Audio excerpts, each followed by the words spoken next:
Captain Solano should be here momentarily.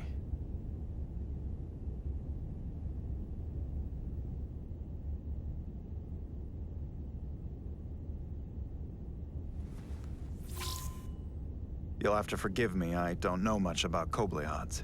But my understanding is you need a steady supply of duridium to keep your cell structure stabilized, or bad things start to happen. And we have plenty of duridium in sickbay, so there's no risk of running out. Thank you. Feel free to make yourself at home. And help yourself to whatever you like from the replicator.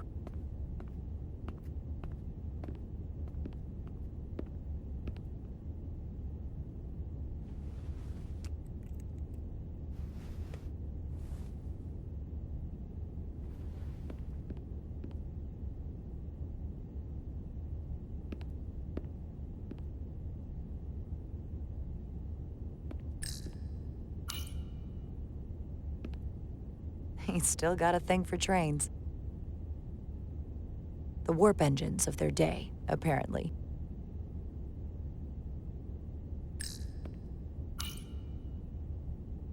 We'll be out there soon. Going where no one has gone before.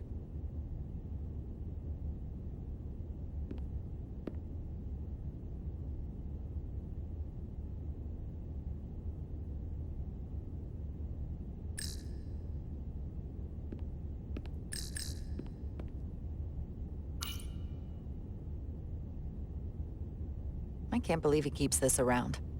Don't even know where mine is. Jara Rydek. Last time I saw you, it was graduation from the academy. You'd already secured one of the most prestigious assignments possible. And you were burning with enough ambition to fuel 7 trips around the Necrid Expanse. It's good to see you again, Captain. I could not be happier to have you on the Resolute. My only regret is that we couldn't provide you with a warmer welcome. The arrival of a first officer to her new ship deserves a bit of fanfare. That would be totally unnecessary. I don't need any pomp and circumstance. You've been here all of 5 minutes, and already you're trying to make us more efficient. I like it. As I'm sure you've heard, we've had a rough go of it these last 6 months. The ship suffered some damage, but not nearly as much as the crew. I assume you mean the accident. That's right. The tragic accident, really. We were on the verge of a major scientific breakthrough. A quantum leap forward in warp core technology. 10,000 teradynes per second. The ability to travel at a sustained rate of speed longer and faster than we ever dreamed. What would have been the crowning achievement of my career. Right there, within our grasp. Until it all went so horribly wrong. We pushed her too hard, and a warp core malfunction overloaded the system, creating a pressure gradient way beyond what the ship can handle. It was heartbreaking. We lost some of our best people. As captain, I have to take full responsibility. It was my decision to make, and I have to live with the consequences.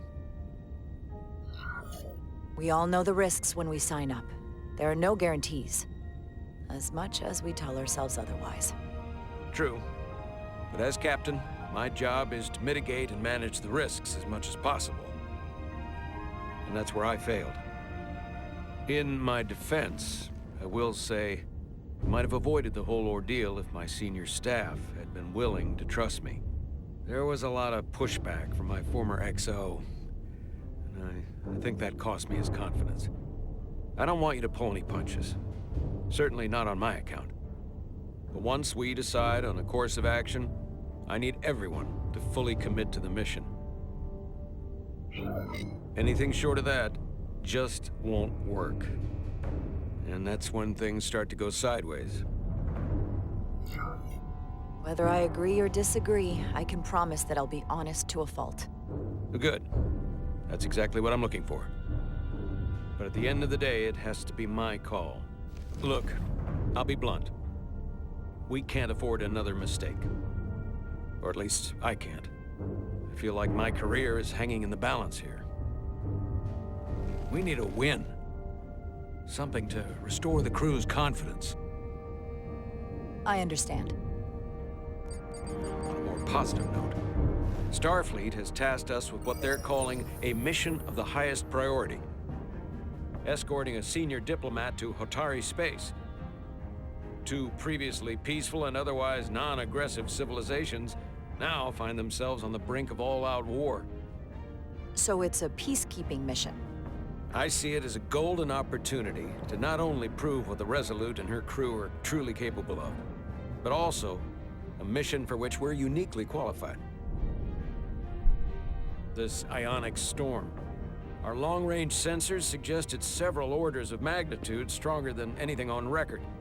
A total anomaly like nothing we've seen before. And you'll never guess where it leads. Hatari. Exactly. Very nearly in the precise location where we're headed. Where I imagine the interference will be exponentially greater. But the diplomat will brief us on the details at the rendezvous. But are we prepared to embark on the mission? As much as I'd like to think that's true, I have my doubts. But I don't want to get ahead of myself. I expect we'll have some rough sledding when we arrive, so I need you to prepare the crew for the worst. There's just one more thing I want to clarify up front.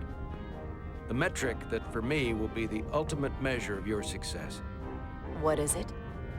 If after serving as my first officer, you don't one day find yourself with a ship of your own, then I will consider it my personal failure. When that might happen is entirely up to you. But it goes without saying, you have my full support. It's been a dream of mine since before I can remember. So I would be honored to become a captain someday. As long as you're willing to do the work, you have my promise. I'll do everything in my power to see that it happens. Thank you. Come, let me introduce you to the crew.